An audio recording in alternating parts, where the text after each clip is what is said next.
A mobster humiliated Duke Ellington in front of 200 people, sprayed champagne at Harlem's greatest musician like he was watering a lawn, called him boy, and told him to dance for his paycheck. The Savoy Ballroom went silent. Every person froze, and Bumpy Johnson's hand moved to his waistband, not for a gun, for his razor. What happened next became the most whispered story in Harlem history. March 15th, 1935. The Savoy Ballroom wasn't just any nightclub. It was the crown jewel of Harlem, the home of Happy Feet, a massive dance hall on Lenox Avenue where black and white people danced on the same floor, a rare bubble of equality that didn't exist anywhere else in 1935 America. But this equality was fragile, dangerous, even. Duke Ellington knew this better than most. He'd spent 15 years navigating the treacherous waters of performing for white audiences.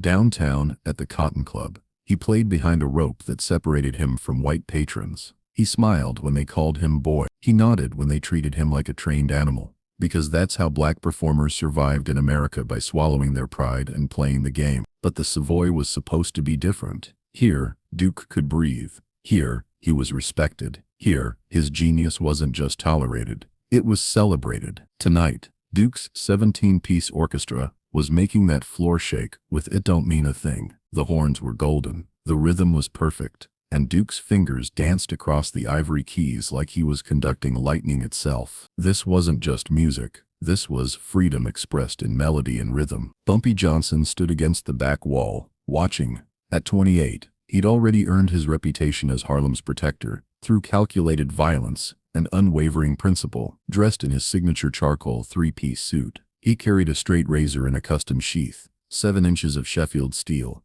honed to an edge that could split a hair. Bumpy had carried that razor since he was 16. His father, William Johnson, had given it to him the day he left Charleston for New York. "Son," the old man had said, "up north, they got guns everywhere. But a gun makes you lazy. A gun lets you kill from a distance. A razor," he'd held up the blade, letting the sunlight catch its edge. "A razor makes you think, makes you choose, makes you get close enough to look a man in the eye." Bumpy had never forgotten that lesson. In 15 years, he'd only drawn the razor 12 times. Each time he'd made sure it was worth the blood. People asked why he didn't carry a gun like other gangsters. "Guns are loud," he'd say. "Guns bring police. But a razor is personal, and personal is permanent." Near the stage sat Vincent Vic the Blade Romano, with 6 Italian mobsters, all armed, all drunk. They'd been making racist comments all night, laughing at black dancers,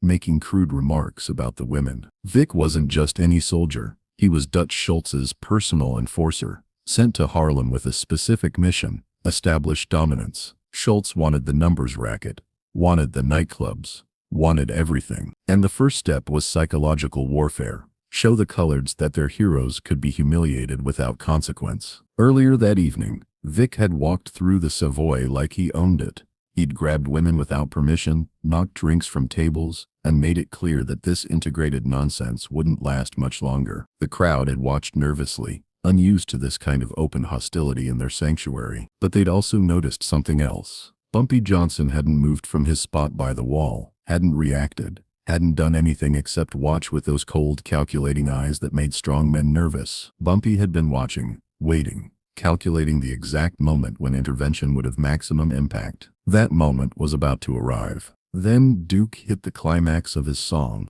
fingers flying across the piano keys, the horns building, the crowd mesmerized. That's when Vic Romano grabbed the champagne bottle. He stood up, popped the cork, and sprayed $200 Dom Perignon directly at Duke Ellington. The champagne hit Duke mid-note, soaked his tuxedo, splashed onto the piano, got in his face and eyes. The orchestra faltered. Trumpets squeaked to a stop.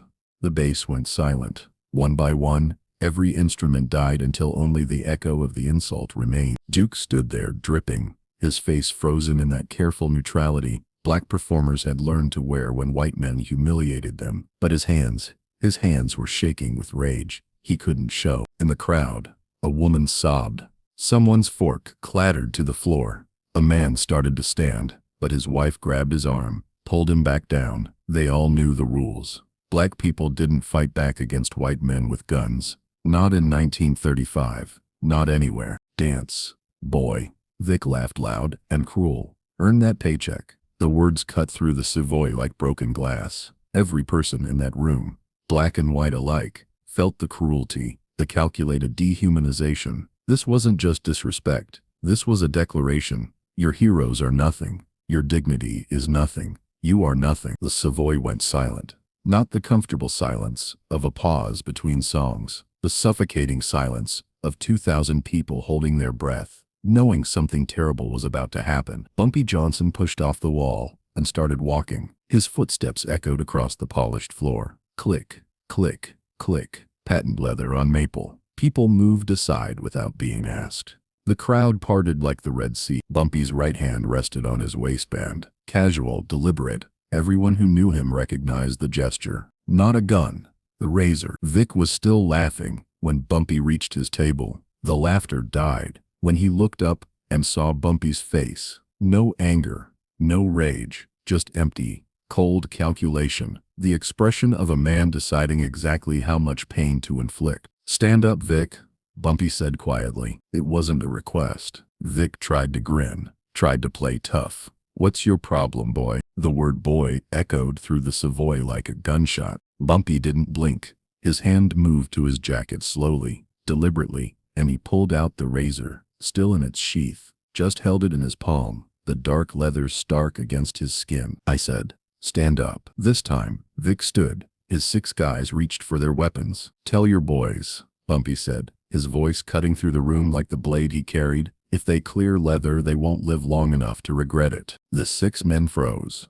Everyone in Harlem knew the stories. 3 enforcers found in an alley with their throats opened. A numbers runner discovered with his tongue cut out. A dirty cop fished out of the East River with traitor carved into his chest. Bumpy Johnson didn't make threats. He made promises, and he always kept them. Bumpy stepped closer to Vic, close enough that Vic could smell his bergamot cologne, close enough to see the absolute emptiness in Bumpy's eyes. You sprayed champagne at Duke Ellington during his performance in Harlem, Bumpy said, his voice barely above a whisper, but somehow carrying to every corner of the ballroom. You want to explain to me why you thought that was acceptable? Vic tried to rally. Look, it was just a joke. A joke. Bumpy's thumb traced the edge of the razor sheath. Let me tell you a joke, Vic. Last month, 3 of Schultz's boys walked into a Harlem barber shop, thinking they could shake down the owner. You know what's funny? We're still finding pieces. The color drained from Vic's face. See? That's what happens when people forget where they are. Bumpy pulled the razor from its sheath. The blade caught the light. 7 inches of gleaming steel. You're not in the Bronx. You're not in Little Italy. You're in Harlem. And in Harlem we have rules. He held the razor up, letting everyone see it. Rule number 1, you respect the people. Rule number 2, you respect the music. Rule number 3, the blade glinted as he turned it slowly. You don't humiliate Duke Ellington and expect to walk out of here with the same face you walked in with. Vic's hands were shaking now. I'm connected. I'm with Dutch Schultz. Dutch Schultz. Bumpy's laugh was cold. You think that name scares me? Dutch Schultz doesn't own Harlem. Lucky Luciano doesn't own Harlem. You want to know who owns Harlem? He stepped even closer. The razor between them. We do. Every person in this ballroom, every musician on that stage, every dancer on this floor. This is our kingdom, and I'm the man they trust to protect it. Vic was sweating now. What do you want? I want you to understand something, Bumpy said softly. You came into the Savoy thinking you could do whatever you wanted because you're Italian, because you're connected, because you have a gun and 6 guys backing you. But you made one mistake. He let the silence hang for 3 seconds. You forgot that a razor is personal. The blade moved, not threatening, just a casual adjustment. But Vic flinched like Bumpy had stabbed him. So here's what's gonna happen. I'm gonna give you 2 choices. Choice 1, you apologize to Duke Ellington loud and clear in front of everyone. Then you walk out of the Savoy. You leave Harlem, and you tell Dutch Schultz that this neighborhood is permanently closed to Italian business. Vic's voice cracked. And choice 2? Bumpy smiled. The kind of smile that made men empty their bowels. Choice 2 is I open this razor and show you why they call me the King of Harlem. He leaned in until their faces were inches apart. And Vic, I'm really hoping you picked choice 2. The silence was absolute. 200 people watching, waiting. The only sound was Vic Romano's ragged breathing. Because you see, Bumpy continued, his voice dropping to a whisper. Guns are impersonal. You pull a trigger, man, drops clean and simple. But a razor. He turned the blade slowly, catching the light. A razor requires commitment. You have to get close. You have to look a man in the eyes while you open him up. You have to hear him beg. You have to smell his fear. He paused. And I've gotten very good at it. Vic's knees buckled slightly. One of his guys moved to support him. So what's it going to be, Vic? An apology or a demonstration? Vic's voice came out as a croak. I'll apologize. Louder. I don't think Duke heard you. Vic turned toward the stage where Duke still stood frozen, watching this surreal confrontation unfold. I apologize, Vic's voice cracked. Mr. Ellington, I apologize. It was disrespectful. It was wrong. Look at him when you apologize, Bumpy commanded. Show him the respect you should have shown from the beginning. Vic met Duke's eyes. I'm sorry, Mr. Ellington. Truly, it won't happen again. Bumpy turned to Duke.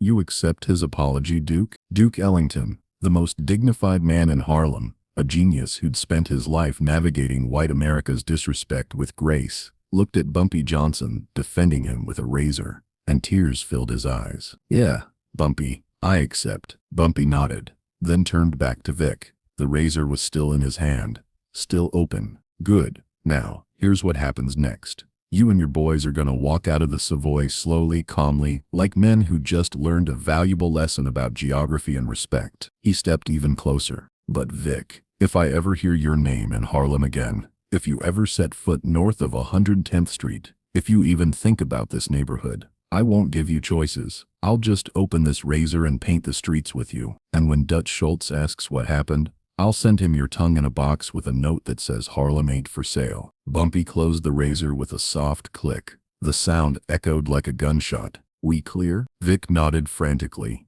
Crystal clear. Then get out of my sight. Vic and his crew didn't run, but it was close. They walked out of the Savoy like men leaving their own funeral. The moment they were gone, the tension broke. Someone started clapping, then another. Then the entire ballroom erupted in applause. Bumpy turned to Duke. From the top, Duke, let's give these people what they came for. Duke sat back at the piano. His hands were shaking, not from fear, from emotion. He looked at Bumpy and mouthed two words. Thank you. Bumpy nodded once, then walked back to his spot against the wall. Duke began to play, but this time the music was different, more powerful, more defiant, because Duke Ellington wasn't just playing notes anymore. He was playing freedom. He was playing dignity. He was playing the sound of a man who'd been defended when he couldn't defend himself. The Savoy erupted.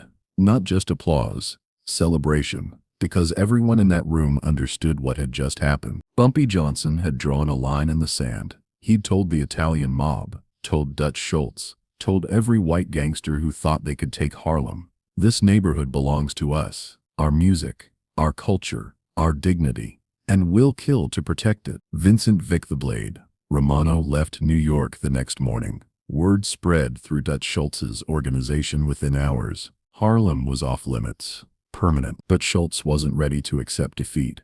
The German mobster had built his empire on intimidation, on the principle that violence always won. He'd taken down bigger men than Bumpy Johnson. One black gangster with a razor couldn't stop him from taking Harlem. He was wrong. Schultz tried everything. He sent bigger crews. Bumpy's men found them floating in the East River. He tried bribing police to arrest Bumpy. The cops took the money and warned Bumpy about the raids. He tried buying politicians. The politicians stayed bought by Bumpy. 2 weeks after the Savoy incident, Schultz made his biggest mistake. He sent his best enforcer, Tommy the Butcher DiMaggio, with explicit instructions. Kill Bumpy Johnson. Make it public. Make it bloody. Tommy never got the chance. They found him in a Bronx warehouse, with his throat opened ear to ear. His own razor, the weapon that had earned him his reputation, was embedded in his chest. A note was pinned to his body with the blade. You forgot where you are, BJ. That's when Schultz understood. Harlem wasn't just another neighborhood to be conquered. It was a fortress, and Bumpy Johnson wasn't just another gangster to be eliminated. He was a king, and kings don't die easy. 2 weeks later, they were found in the Harlem River with razors embedded in their chests and a note pinned to one body, postage paid, return to sender. Within 3 months, The Italian mob had withdrawn from Harlem completely, not because they were weak, but because Bumpy Johnson had taught them a lesson. Economics couldn't. Some territories cost more than their worth, and Harlem would cost them everything. The Savoy incident became legend. The night Bumpy Johnson faced down a made man with nothing but a razor and absolute conviction. The night he established himself, not just as a gangster, but as Harlem's protector. Years later, when Bumpy was in Alcatraz serving time for conspiracy, Duke Ellington came to visit. They sat across from each other in the visiting room, the musician and the gangster, separated by a table and a lifetime of choices. "Why'd you do it?" Duke asked. "You could have let it go. Could have avoided all of this." He gestured at the prison around them. Bumpy smiled. "Duke, you know what the difference is between a gangster and a king?" Duke shook his head. "A gangster takes, a king protects." That night at the Savoy, I wasn't defending you. I was defending what you represent. Black excellence that doesn't apologize, doesn't bow, doesn't accept disrespect just because white men expect it. He leaned forward. "You think I regret it?" That razor opened Vic Romano's eyes that night. Opened a lot of eyes. Showed Harlem that we don't have to accept their terms, that we can fight back, that dignity is worth dying for. Duke's eyes filled with tears. "You know what you gave me that night? You gave me pride. For the first time in my career, I wasn't performing despite being black. I was performing because I'm black, because we're excellent, because we matter. You always mattered, Duke. I know that now, because you showed me." March 15th, 1935. The Savoy Ballroom. The night a straight razor defended more than one man's dignity. The night Bumpy Johnson became the undisputed protector of Harlem. The night the Italian mob learned that some kingdoms can't be conquered. The razor Bumpy carried that night, stayed with him for the rest of his life.